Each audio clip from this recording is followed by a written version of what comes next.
সুনামগঞ্জের দোয়ারাবাজার উপজেলার নরসিংপুর সীমান্তে নসিমপুর গরুর হাটের ইজারা ও ভারতীয় গরু মহিষের ব্যবসাকে কেন্দ্র করে এক রক্তক্ষয়ী সংঘাতের শিকার হয়েছেন আহাদ মিয়া।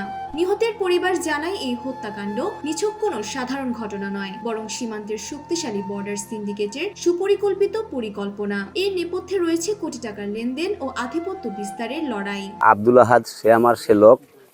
আমি তার লাশ উদ্ধার করার সাথে ছিলাম।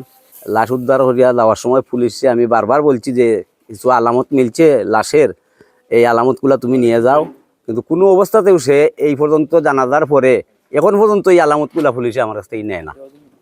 গতকালকে মামলা করতে গেছিলাম, ওসি সাহেবের কাছে আমি 2বার গেছি যে স্যার আমার একটা এজাহার আপনি নিন। উনি আমার এজাহার নিছেন, আমার কথার উপরে ওসি সাহেব বলছে যে আপনারা যা মনে হয় তা করেন। তদন্তে জানা যায় নসিমপুর গরুর হাটের ইজারাদার আব্দুল আজিজের সঙ্গে নিহত আহাদ মিয়ার দীর্ঘদিনের ব্যবসায়িক বিরোধ ছিল।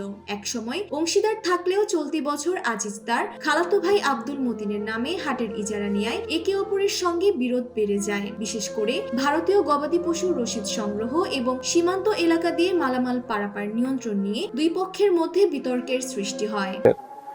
তো 14 তারিখ রাত্রে 11টার দিকে থানোর লগরে জনে, তার নাম নজরুল, তান্ডে ডাইকা বাড়ি থেকে বাহরে নিশ্চয়।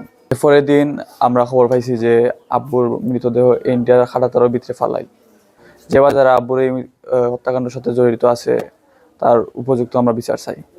নিহতের পরিবার অভিযোগ করে বলেন, ঘটনার রাতে আহাদ বাড়ির পেছনের একটি খড়ের ঘরে মাদক সেবন করছিলেন। সেখান থেকে পুলিশ আহাদের টি-শার্ট, জুতা ও কাঠের রুল উদ্ধার করলেও সেগুলো প্রমাণ হিসেবে নেওয়া হয়নি। হত্যাকাণ্ডের পরপরই অভিযুক্তদের আত্মগোপনে চলে যাওয়া এই সন্দেহকে আরো বাড়িয়ে দিয়েছে।